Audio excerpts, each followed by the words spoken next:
अस्सलाम वालेकुम। So friends, हम बात करते हैं components of ERD। ERD entity relationship diagram has three basic components: entities, attributes, and relationships.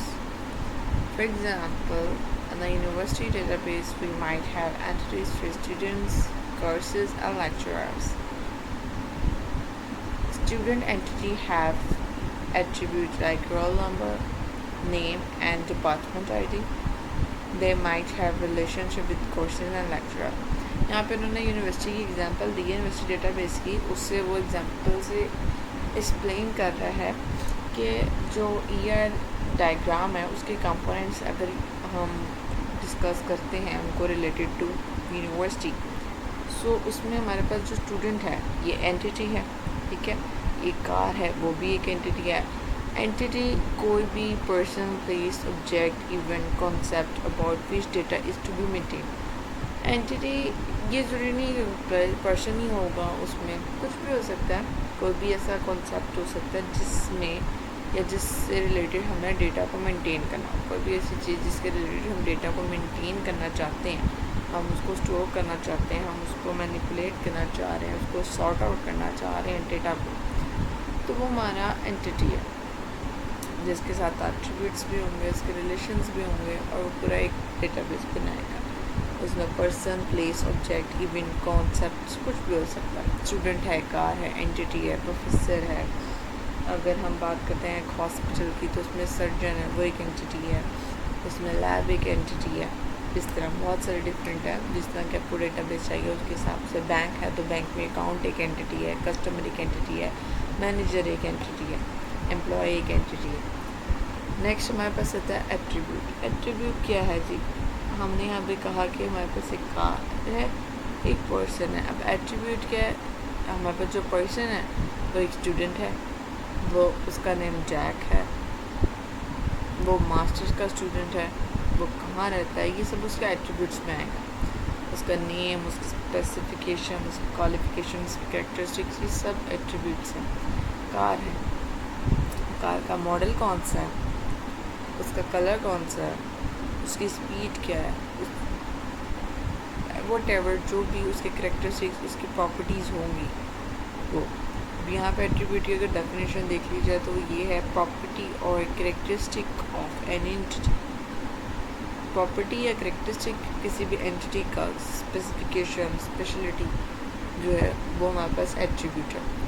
Relation, verb phrase, association between instance of one और मोर entity types.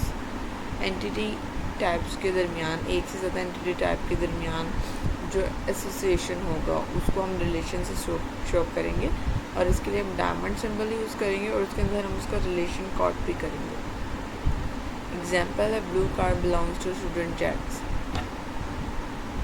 What is entity in real world? वही सब चीज़ें, कुछ भी हो सकता है। A real world thing, either living or non-living, that is easily recognizable and non-recognizable. It is anything in the enterprise business करते हैं, is to be represented in our database।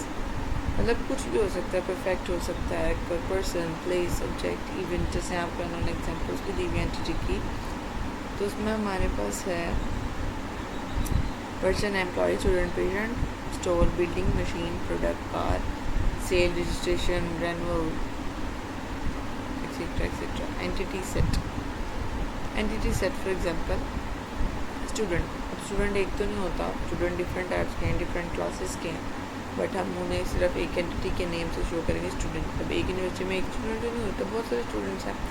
अब स्टूडेंट कोई मास्टर के होंगे, कोई फर्स्ट सेमेस्टर के होंगे, कोई सेकेंड सेमेस्टर के होंगे, कोई हमारे पास ऑनर्स के स्टूडेंट्स हैं, कोई हमारे पास इंटर के स्टूडेंट्स हैं। डिफरेंट स्टूडेंट्स, अगर यूनिवर्सिटी की बात करें तो यूनिवर्सिटी में भी different department, different students, different courses, diploma, degree, उसके साथ में स्टूडेंट्स होते हैं। तो ये एक एंटिटी सेट कहलाता है, जिसमें नेम तो एक ही दिया जाएगा लेकिन उसके अंदर number of person, place, concepts बहुत होते हैं।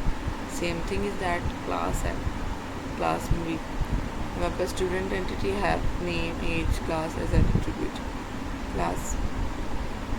अब यहाँ पे वही आ जाएगा बात A university may have some departments. They all departments जो है various lecture and offer several programs. Same thing. अब relationship की बात अगर हम यहाँ पे कर लें तो relationship is nothing but an association between two or more entities. Tom works in chemistry department. तो Tom का relationship क्या है? Tom एक person है जो chemistry department में work करता है. तो उसको हम दो entity हैं. Tom जो है वो एक एंटिटी है और वर्कर है, एम्प्लॉय है, और जो केमिस्ट्री डिपार्टमेंट है वो भी एक एंटिटी है. जब वर्ड में उसकी एग्जिस्टेंस है, उसके रिलेटेड डेटा भी है, तो उनका जो रिलेशन होगा वो इसमें है. We are attending this lecture. I am giving the lecture. For example, you work entities we can classify relationships according to relationship type. A student attends a lecture. A lecturer is giving lecture. For example, अगर हम यहाँ पे लिख दें एक entity student, बीच में हम उसके सेंटर में हम relationship का सिंबल डालेंगे. यहाँ पे हम लिखेंगे student attends lectures. Simply एक relationship ready हो जाएगा. Now, weak entity is a type of entity which doesn't have its key attribute. Key attribute ना हो. Key attribute ऐसा होता है, for example, ATM है, ATM के पास ATM ID है, secure है, primary है. हर ATM के पास उसका ATM ID होगा.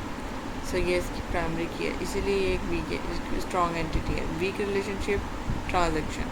अगर ATM ID होगी, ATM कार्ड होगा तो ट्रांजैक्शन हो जाएगी. अगर ATM ही नहीं है तो ट्रांजैक्शन नहीं हो सकती. तो ये एक वीक रिलेशनशिप है. सब कुछ डिपेंड कर रहा है हमारे ATM पे, हमारे ATM कार्ड पे, हमारे ATM पे. अगर ATM होगा, हमारे पास ATM कार्ड होगा तो हम ट्रांजैक्शन कर सकते हैं. बट अगर ATM की मशीन या ATM की सहूलत ही हमारे पास फैसिलिटी मौजूद नहीं है तो हम कैसे ट्रांजैक्शन कर सकते हैं. सो रिलेशनशिप भी वीक है और एंटिटी भी वीक है, क्योंकि transaction number is not secure और इसकी अपनी आईडी नहीं है. स्ट्रॉन्ग और वीक एंटिटी का कंपैरिजन. स्ट्रॉन्ग ऑलवेज प्राइमरी की होता है और उसके पास प्राइमरी की नहीं होता. मेन डिफरेंस यहाँ पे हमारे पास रेक्टेंगुलर सिंगल बॉन्डेड होता है और यहाँ पे जो हमारे पास रेक्टेंगुलर वीक एंटिटी के सेट के लिए हम यूज़ करते हैं वो डबल आउटर बाउंड्री होती है उसकी. उसके बाद इट कंटेन प्राइमरी की रिप्रेजेंटेड बाय अंडरलाइन सिंबल. यहाँ पे हमारे पास जो प्राइमरी की होती है वो अंडरलाइन सिंबल से शो होती है. यहाँ पे प्राइमरी की तो नहीं होती लेकिन पार्शियल की होती है हमारे पास. तो पार्शियल की में हम डैश अंडरलाइन यूज़ करते हैं. लाइक अगर हमारे पास यहाँ पे आईडी है तो हम इसको अंडरलाइन कर देंगे, और हमारे पास ये पार्शियल की कह सकते हैं आप, तो इसको हम डॉटेड अंडरलाइन कर देंगे. इसके बाद member of the strong entity set is called dominant entity और member of weak entity set are called subordinate. तब ये dominant होगा और ये उसके subordinate होगा, इस पर dependent करेगा. Primary key is one of its attribute which help is to identify its member. Primary key जैसे कि हर primary key यूनिक होती है तो उसको अपने member को identify करवाने में बहुत helpful होती है. और weak entity जो होती है it's a combination of primary key and partial की और स्ट्रॉन्ग एंटिटी सेट. ये टोटली डिपेंड करेगा प्राइमरी की और पार्शियल की के लिए स्ट्रॉन्ग एंटिटी सेट पे, इसलिए डिपेंडेंट एंटिटी होता है वीक एंटिटी.